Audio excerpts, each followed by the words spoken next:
more likely to find a Muay Thai MMA fighter. So all my amateur fights, or most of my amateur fights, were against people that had Muay Thai backgrounds.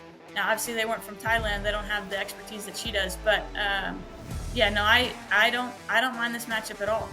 I like to test my strikes. I mean, we like to throw, so it's all good. The AllStar app, the #1 app in the business. UFC, Bellator, One Championship, PFL, and more. Get the app right now. Link in description. I've been looking at your social media, and it looks like you've been working really, really hard on building your business, right? So what Yeah. exactly are you doing outside of the cage? Anything and everything. Outside of the cage, we just opened a new school in Branchburg.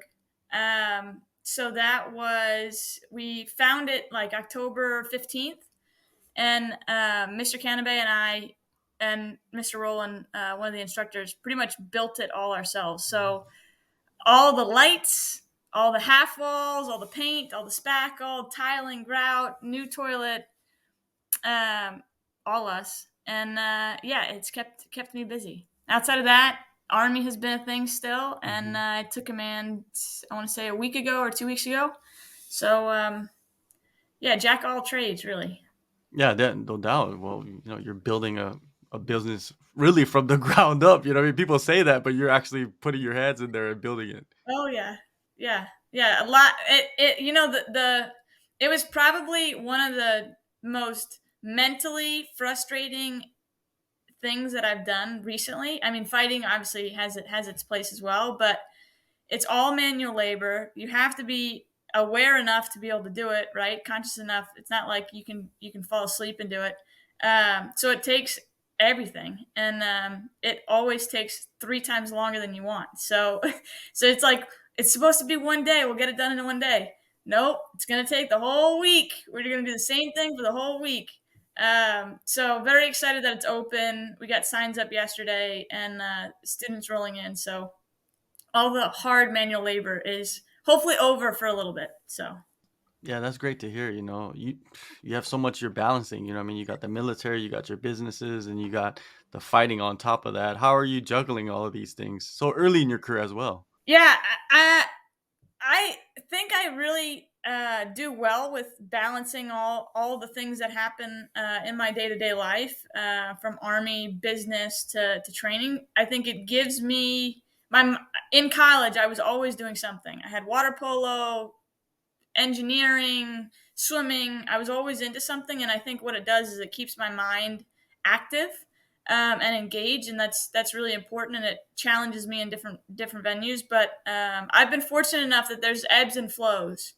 Um, the school opening up kind of came in right with this training camp, but it got me some extra steps and some mental toughness, so it's all good. And this fight coming up, I know it's scheduled for Australia, but it was originally scheduled for Korea. And were you looking forward to, going to the land of Taekwondo? I was. It's I think sometimes we get, my coaching is not Korean either, and so sometimes we get some flack because we're not Ah, that Korean. come on. Hey, it's some for some people it's a thing. So I was excited to be able to visit Korea and take part in some of their gyms over there. But another time, maybe Mhm. another time. UFC set it up after this one. I'll go to Korea.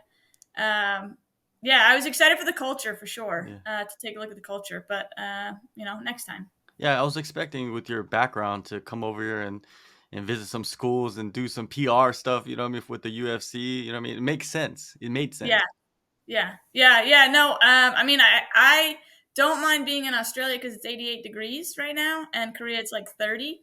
But it definitely is something that's now on my bucket list. I never thought that I'd visit Korea. So now that UFC is doing fights there, it's definitely something where, with my background, I want to head over there and take a look. Sounds good. Sounds good. And most of the fights that were on that card, they were moved to Vegas. Was that ever discussed with this fight? No, no, and I think what it was, I think looking at the time difference, Korea and Thailand are 1 hour or one and a half, and Australia is similar.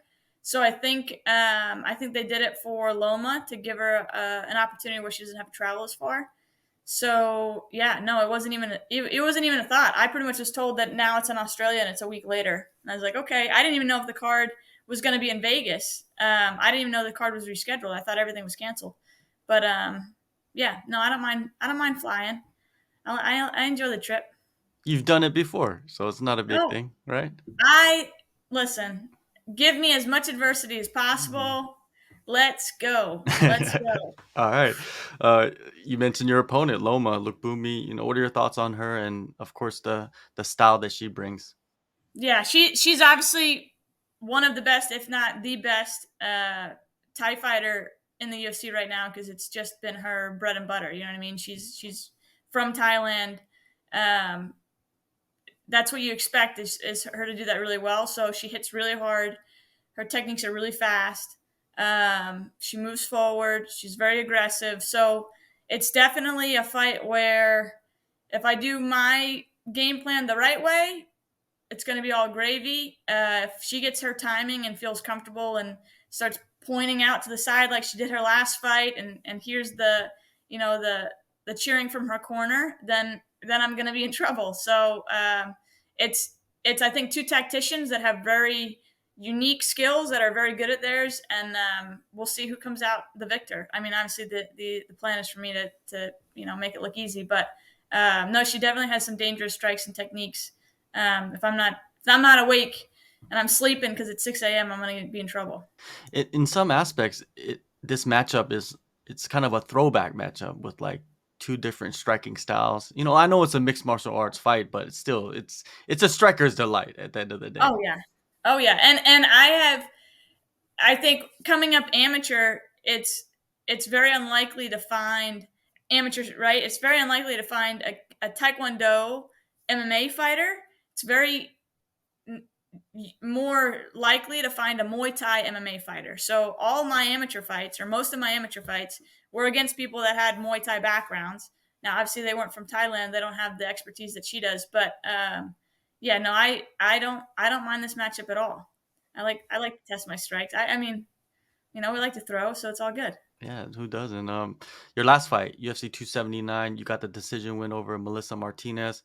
How crazy was that fight week with all the switches and stuff that was going on? I know it didn't involve you, but still, it's around you, and you're just like, what is going on? Yeah, I listen. I was ready for a fight to break out. Someone get slapped any time of the day, any day of the week. Because they're really close, right? I mean, I think one of my corners passed Chimaev and their camp, and I mean, these guys come in with their whole posse. So if something's going to break out, it's going to happen real quick, and it's going to entail a lot of people. So I was feeling the excitement as everybody else was.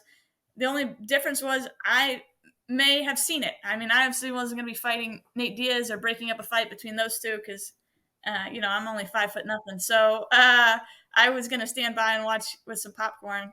But it was crazy. I mean, the way they put the card together after it all fizzled out was insane. So kudos to the UFC. But yeah, the drama was really cool. Like I was fangirling for sure. Yeah. Yeah, man. Sometimes you gotta do that, right? Yeah.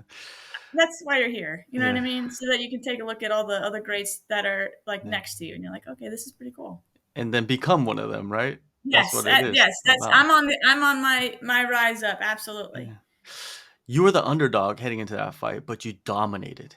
You dominated Yes, that fight. What was the your assessment of the performance that you had? And I believe that was the last fight on your contract as well. it was. It was. Yeah, no, it was. She had really good movement.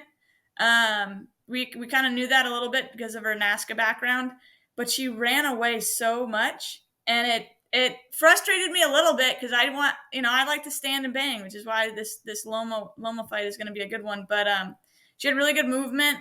Um, the only thing is that I've been doing Taekwondo and sparring like that since I was like 6, so it didn't phase me at all. It was just kind of like a nuisance, more or less. It was like a gnat. Um, but yeah, I mean, I got the knockdown in the first round, which was awesome. You're gonna see more of that, and then the 3 takedowns in the last.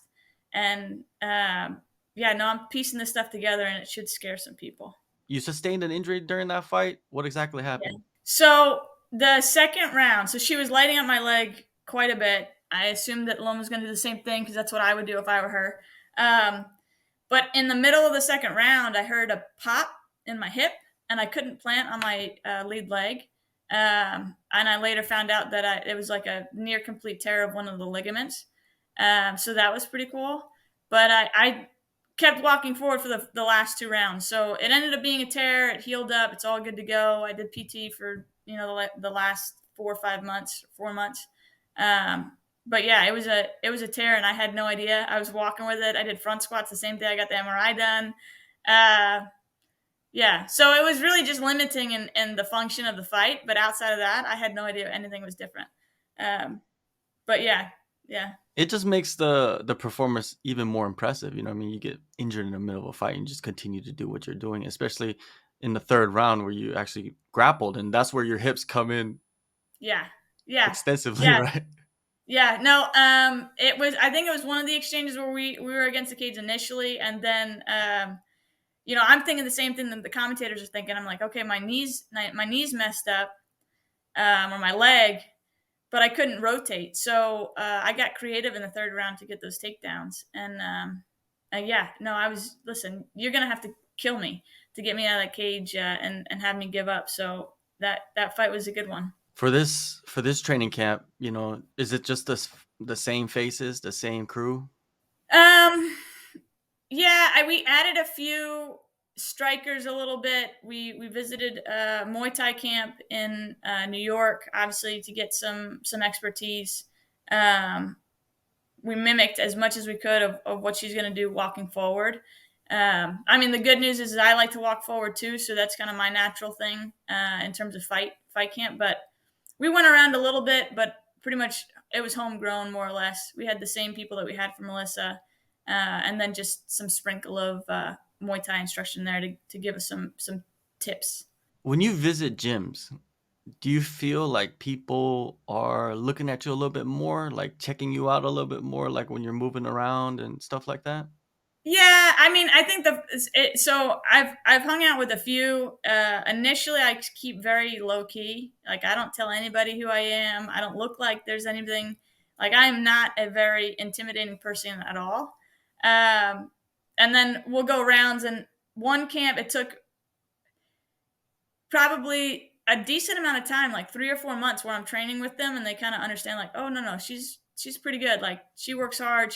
I got the respect, but um, it takes a little bit, and I don't offer it up. So I'll be like the sleeper cell going into to camps, and then once they know who I am, it changes a little bit, and sometimes they come after me, but most of the time I can hold my own. So As you get more fights in and your face gets put on the screen a little bit more, of course it's yeah. undeniable. People are gonna start recognizing you more, but it is what it is. It's part of being an athlete, right?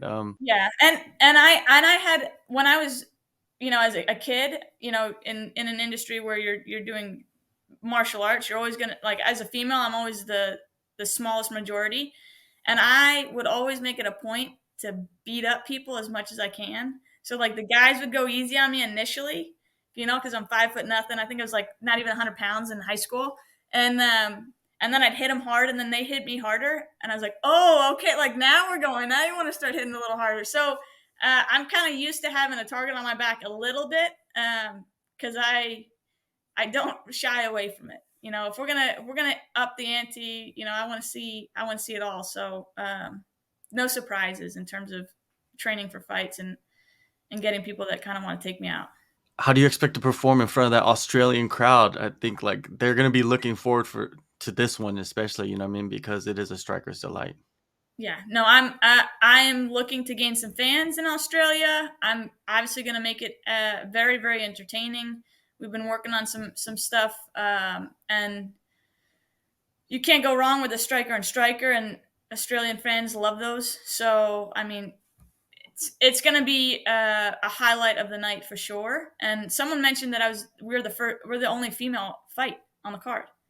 So I mean, we ladies know how to bring it, so it's gonna be a good day, and I'll have a beer in my hand by 9 o'clock in the morning, hanging out with them. So it's all gonna be good. Is that beer gonna be in a shoe though? I I would love to, but I want to be accepted by the Australian. Like I'm not gonna Okay. do it, but yes, I mean when in Australia, like that's what you got to do. Okay. So it's already planned. I already told some people from my unit. You got to. I mean, Okay. you got to take the experience in. So yes, I will be doing a shoey. February 11th, Yes. UFC 284, Perth, Australia. Elise, thank you so much for the time and all the best in the fight. Everybody go in the descriptions, download the AllStar app. See you on the screen. So, sounds good. Yes, thank you.